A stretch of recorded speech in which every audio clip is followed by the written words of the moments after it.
what I've been telling people, just friends in my life who have asked about this. The fact that every time we hear from Caleb, he comes across with a confidence and a self-assurance and a comfort level in his own skin, I think is just really, really exciting if I'm a Bears fan. And it's exciting because really until September, this is kind of all we've got to hang our hats on here is what a guy sounds like in a press conference. You know, we can try and read into how he looks on a backfield. We can try and read into how he looks in, you know, maybe a preseason game or two.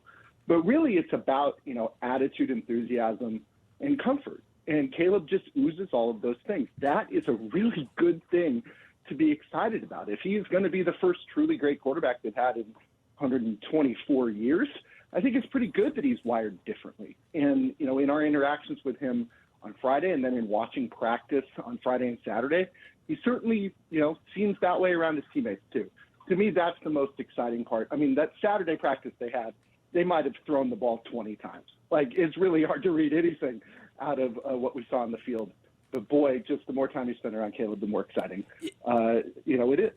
And Patrick, can you discern certain things, though, about even watching him throw against air, the ball coming out of his hand, also his throwing motion and how he just kind of comports himself as a quarterback as well, not just in front of the cameras?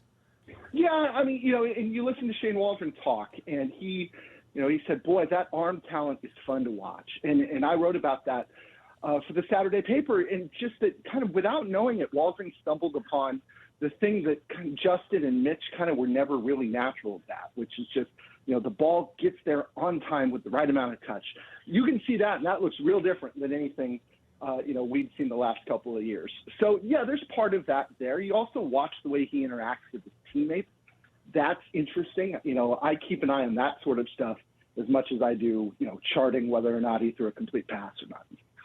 And we were talking about this with Courtney Cronin on Friday. Now that this is all wrapped up, and we've talked to you on a couple of different points during this process, we sat down with you at the Combine. I think we talked to you at the end of the regular season. Now that we have all the information and all the pieces of the puzzle are now together, do you like the way Ryan Poles went about the process of figuring all this out? You also talked to me right before the draft where I think me and a lot of my sports writer brethren got the Roma Dunze pick right. I just want to put that well up. Done. Yes, that was very well done. Yeah, there's, you know, afterwards I talked to Posse, I think. I said, boy, I wish there'd been some variety there, but, you know, it feels good to be right. Yeah, I think Ryan Poles did this the right way. I think, you know, a lot of people will point to, you know, sending Caleb out to dinner with the guys when they were at Hallis Hall instead of going out with the executives. You know, that's an interesting move. I think, you know, something as subtle as, you know, one of the 6 guys they signed today was a guy named John Jackson III. He wasn't an accomplished college football player at all. He spent 4 years at USC and 1 year at Nevada. I think he finished with 300-something receiving yards in 5 years of college football. But, you know, he's one of Caleb's best friends. So he's going to be here for a little bit. Those sorts of creature comforts, I think that's okay. I don't think that that's a problem at all. And I think if you look throughout the offseason, whether it was bringing in Shane Waldron as, you know, somebody who called plays before, which was really important to the Bears, you know, Keenan Allen coming in, someone who is not only a really good receiver, but somebody who was great in the town that Caleb lived in, and somebody that Caleb probably saw a lot on Sundays. You know, that's only helping him get more comfortable. You know, you talk about a Pro Bowl running back in DeAndre Swift. All of these moves, I think, were geared to putting, you know, Caleb in the best situation possible. And boy, you know, I think he's done that. You know, I wrote the other day that, you know, I gave him an A- this offseason, you know, and it would have been an A+ had the stadium thing gone over better. Like, this has been a really good offseason for Ryan Poles. What were your first impressions of Odunze? I know he didn't practice on Saturday, but like you said, it really wasn't much to that practice. But in front of the cameras as well, very impressive, and also up front on the field. What do you think? On the field, he's bigger kind of than you think he's going to be, even though, you know, I had stood and talked to him, you know, the day before the draft and on the draft, or at the draft. You know, to see him there's a little bit more physical, you know, he's more impressive physically than I thought he was going to be. Boy, listening to him talk's great, though. I mean, we were at the Combine, and he gave his press conference, and the minute he walks away, I turned to somebody and went, boy, it'd be great if they drafted him, wouldn't it? Like, we were, like, I was in on him as a quote from day one, and he's lived up to that.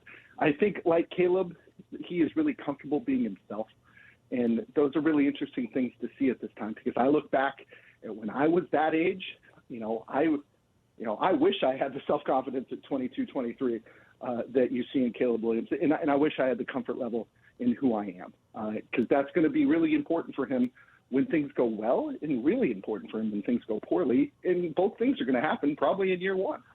All right, I've got three more since you were boasting about your predictions on Odunze. I've got three predictions for you to make. Okay.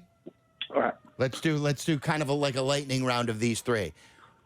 Can you give us an edge rusher you think the Bears are going to sign? I wouldn't be surprised if Yannick Ngakoue came back at a much cheaper price and in a much more limited role. If you can run him out there on third downs and obvious pass downs and kind of let other guys worry about the run, I think that would be ideal. He's still recovering. I think he tweeted last week he was ready to rush, so maybe that's an indication that he's healthy enough to do it. I'd keep an eye out on him. Okay, good. And then Hard Knocks. Will the Bears get Hard Knocks? No. I don't think that George McCaskey would have been as sure about himself in March when he said that it wasn't going to happen, if it was actually going to happen. Okay. And then who do you believe the Bears' opening day opponent will be, and will it be on national TV? That's a great question. The Packers, they've done that the last couple of years. I think national TV, I'm going to say no. I'm going to say it'll be like the afternoon Fox game, which goes to a lot of the country, but it's not a primetime Sunday night, Monday night game. Who did you guess? You didn't say the Packers, did you? I said the Green Bay Packers. No, that's wrong. You're already wrong because they can't play the Packers. They're playing in the Philly game on Friday. Oh, my God. So you've already been burned. Oh, all right. Okay, so we'll give you another chance. Mulligan. Yeah. Detroit Lions. How about that? That's a lot of people's guess too. Yeah, I think they're going to, but Patrick, I think they're going to be a primetime game. I think that's a Sunday night game in Detroit because they played in the NFC title game, so they'll defer home field advantage to Detroit. But the Bears are arguably the biggest story and have been for the last several months of the offseason. They're the biggest story among teams that haven't won anything. Yeah, they are. And, the Bears, even when they stink, they're playing in, four primetime games instead of the maximum 5. Right. So, yeah, they're going to hit that maximum, but I'm more concerned, guys, with the fact that there's going to be 1 or 2 Christmas Day games. Oh, boy, if you're asking me what I'm rooting for, I am rooting for not a Christmas Day game. That'd be fun for most of Chicago, but not for those of us who have to be sitting in the press box. Yeah, I'm with you. What do you make of the Lions just signing Jared Goff to a 4-year extension worth $212 million, $170 million worth guaranteed? Yeah, that guaranteed number is the thing that grabs me. Oh boy, it used to be that if you were a great quarterback, you get paid. Now I think all you have to do is be an above average quarterback, and you're going to get paid.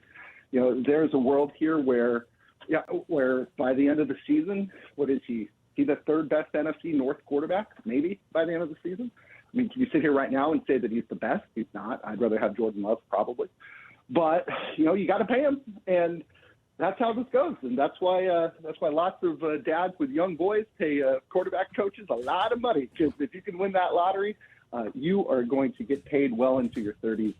And good for him for doing it. He walked into a really bad situation. I think most of us thought that he was just kind of salary, or he was a matching salary to borrow an NBA phrase. And that, after 2 years, they'd just draft a quarterback and throw him out of there.